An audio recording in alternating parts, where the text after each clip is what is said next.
সুসম্পূর্ণ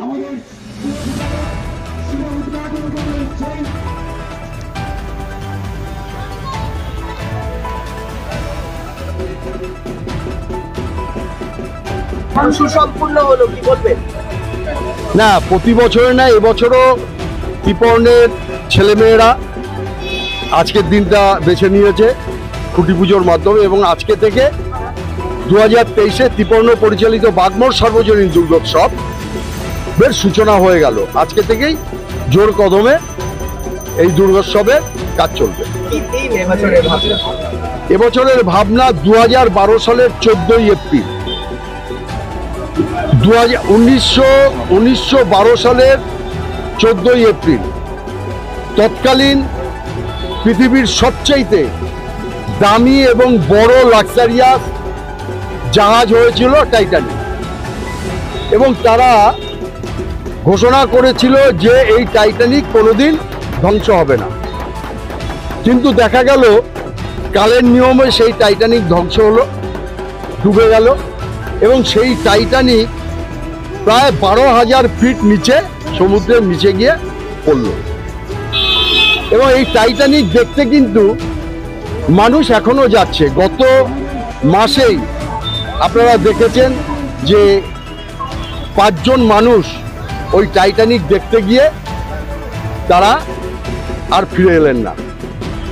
তাই বলে কি মানুষের টাইটানিক দেখা স্পৃহা কমে গেছে? না, আমরা সাধারণ মানুষ তো আর ওইটা দেখতে পাবে না।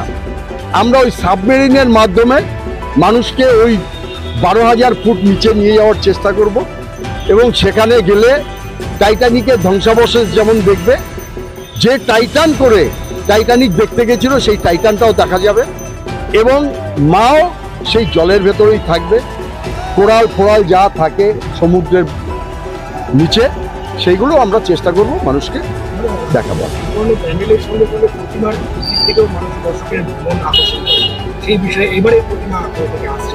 না, এবারের প্রতিমা আমরা আমাদের হালিশহরে প্রচুর ভালো ভালো শিল্পী আছে, অনেকের কাছে হয়তো পরিচিতি পায়নি।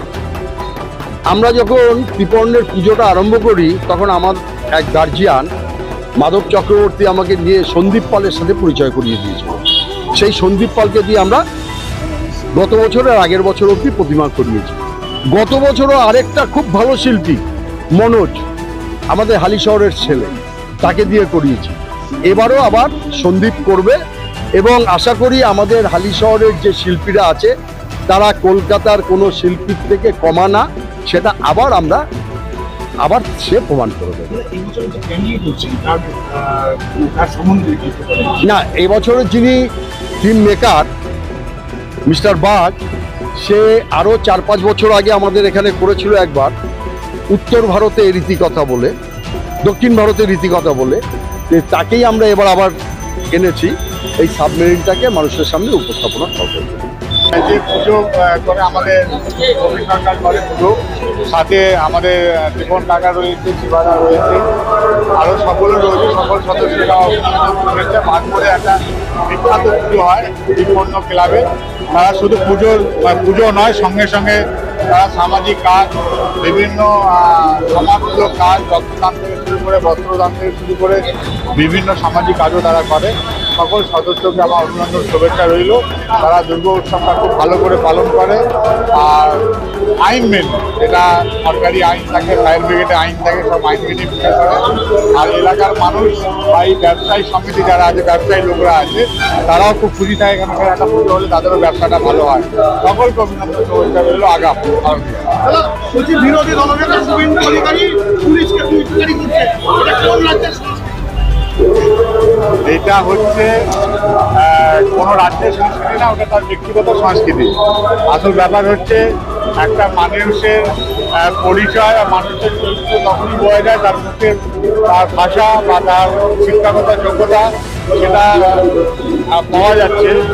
আর এই তো সবসময় বলে থাকছে তার মূর্তি কোথাও না কোথাও রাজনৈতিকভাবে দেওয়ালিয়া হয়ে যাচ্ছে, সেই জন্য এরকম আগাম সাগাম উল্টাপাল্টা যাকে তাকে জাকুতি বলছে। তাহলে কি বিরোধী দলের পায়ের তলা থেকে মাটি পড়ে যাচ্ছে আপনারা বলছেন? মাটি তো ছিলই না, কবে মাটি ছিল? মাটি তো ছিল না, মাটি আর সরবে কি? মাটি থাকলে তো সরবে, ছাইয়ের মধ্যে পচে রয়েছে। কালকে ছাত্র পরিষদের এক নেত্রী ওই যে কাঁচাপাড়ায় ভাষণ দিয়ে বলছিল যে তৃণমূল নাকি সবকিছু ধার করে চলে, সেই বিষয়ে এবার নেত্রী এরকম তো অনেক নেত্রী আছে, সে বলতে পারে, কিন্তু আপনারা জানেন 3 বারের মুখ্যমন্ত্রী মমতা বন্দ্যোপাধ্যায় 2 হাত ধরে বাংলার মানুষ আশীর্বাদ করেছে। আপনারা সকলে জানেন আমাদের যে সরকারি প্রকল্প বা এই যে তৃণমূল কংগ্রেস বা মমতা ব্যানার্জি যে প্রকল্প রেখেছে বাংলার মানুষের জন্য, ভারতবর্ষের মধ্যে কোনো রাজ্যে সেই প্রকল্প নেই। অথচ মানুষ আশীর্বাদ দেবে, কে কি বলে যে কোনো যায় আসে।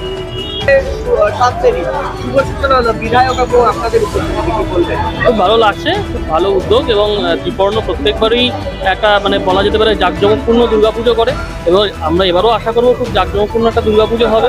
এখানে সুন্দর মেলা বসে, প্রচুর মানুষের সমাগম হয় এবং খুব সুন্দর শৃঙ্খলাবদ্ধভাবে দুর্গাপুজোটা সম্পন্ন হয়। আমি চাইবো এবারও সেরকম সুন্দর এবং সুশৃঙ্খলভাবে দুর্গাপুজোটা সম্পন্ন হোক এবং মেলা বসুক, প্রচুর মানুষের সমাগম। বীজপুর জুড়ে এত বড় বড় পুজো হচ্ছে, কলকাতাকে টেক্কা দিতে চলেছে বীজপুর, কি বলবেন দাদা? দেখুন, মাননীয় মুখ্যমন্ত্রী মমতা বন্দ্যোপাধ্যায় দুর্গোৎসবকে, বাঙালির সর্বশ্রেষ্ঠ উৎসব দুর্গোৎসবকে আন্তর্জাতিক পর্যায়ে পৌঁছে দিয়েছে, তার তিনি ইউনেস্কোর দরবারে পৌঁছে দিয়েছে, এবং সেই ক্ষেত্রে দাঁড়িয়ে সেই দুর্গাপুজো বীজপুরের বিধায়ক সুবোধ অধিকারীর হাত ধরে বীজপুরে অসংখ্য বড় বড় দুর্গাপুজো হচ্ছে, এবং সত্যিই আমরা কলকাতাকে টেক্কা দিতে চলেছি এবং আগামী দিনে হয়তো কলকাতাকে টেক্কা দিয়েও। অবশ্যই বাঙালির শ্রেষ্ঠ উৎসব দুর্গা উৎসব, এবং ত্রিপর্ণ বরাবরই ভালো দুর্গা উৎসব করেন। এবার সেই জায়গায় দুর্গা পুজো ভালো প্রতি বছরই করে, মানুষের প্রত্যাশা বেড়ে রয়েছে, এবছরও ভালো পুজো হবে। সামনেই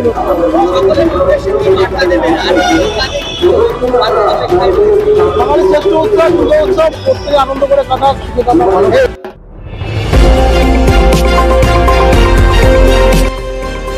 আমার বাংলা, সঙ্গে থাকুন, সঙ্গে রাখুন। আমার বাংলা।